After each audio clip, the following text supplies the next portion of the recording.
Hello, this is my speech 3.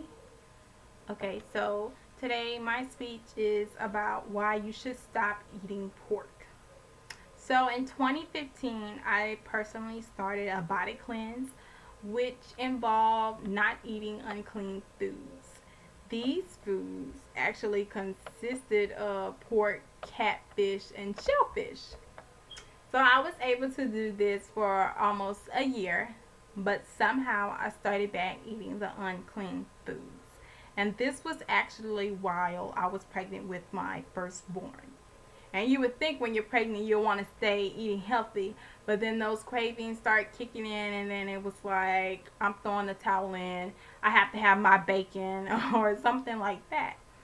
So my biggest concern while I was doing my cleanse was to get rid of eating pork.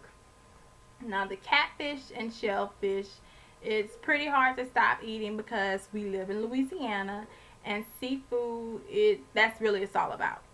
But who doesn't love having their seafood boils and enjoying all of those Cajun spices? So when you think of some of your Louisiana favorite meals, some of them may contain pork. And pork is reported to be unhealthy for you to consume. Now, I personally love a good homemade meal.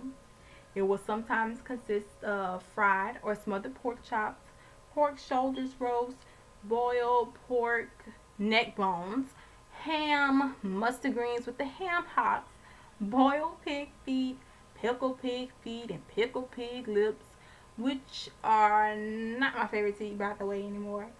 And you also can't forget about the bacon, which is an all American favorite.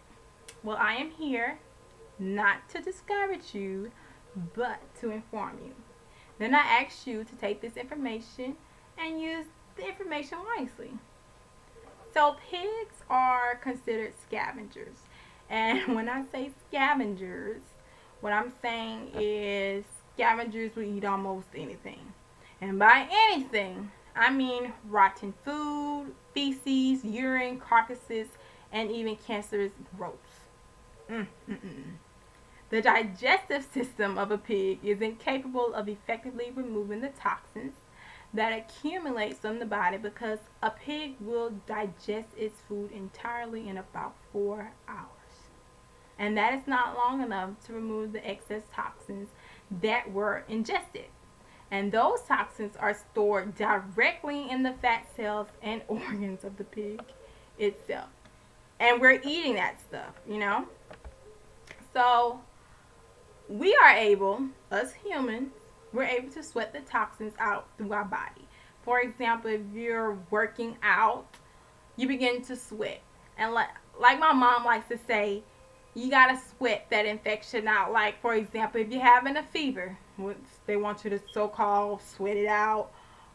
Eat some chicken noodle soup, throw a little cayenne pepper in there. And the pigs, they don't have that sweat gland, which means that they are unable to remove the excess toxins. Now, eating pork products will increase your chances of developing diseases. This breaks my heart. Those diseases include heart disease, diabetes, arthritis, osteoporosis, Alzheimer's, asthma, and impotence.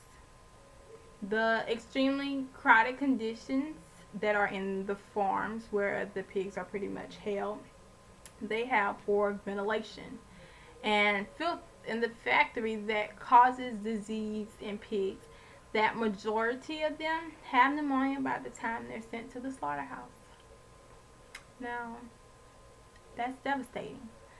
There was a report from the World Health Organization that also concluded that processed meat causes cancer. Now, let me tell you, I did hear this before. When I think of processed meat, that's like ham, which we like to have for Thanksgiving and Christmas. Basically, all the holidays, we have to have that ham. Oh, you can't forget about honey baked ham, too. I said that's the best ham around. We have Vienna sausage, spam.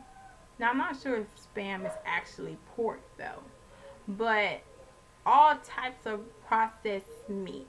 And the reason why I had to say Vienna sausage first is because my household stocks Vienna sausage like it is nothing. And I can tell you within a week all of that is gone and we have to restock some more. So, there's clear scientific evidence that processed meat causes cancer. I think I'm going to cross that like out of my list. Eating hot dogs, ham, and other processed meat can cause colorectal cancer. Now, this part might really have you stunned, and I'm pretty sure you may know this, but you kind of just don't want to think about it when you're eating your pork. Pigs have over a dozen parasites within them, such as tapeworms, flukes, and worms. So there is said to be no safe temperature at which pork can be cooked to ensure that all these parasites, their cysts, and eggs will be killed. There are also antibiotics that are used to raise the cows, the chickens, and the pigs. Half of the world's pigs live in China, and China tops the list as the biggest antibiotic consumer in farming. The United States is second place. Because of the use of the antibiotics in the pork, the more pork you eat, the chances of an antibiotic that the doctor prescribes you when you're sick may not work. So with this information being reiterated to myself, it makes me want to stop eating pork to avoid developing diseases. Like, I'm thinking about my overall health right now. And there's nothing better than having a healthy lifestyle without complications. So please take this information, think on it, think about the type of lifestyle that you want to have and the diseases that you don't want to have, and just take that information and use it wisely. Thank you.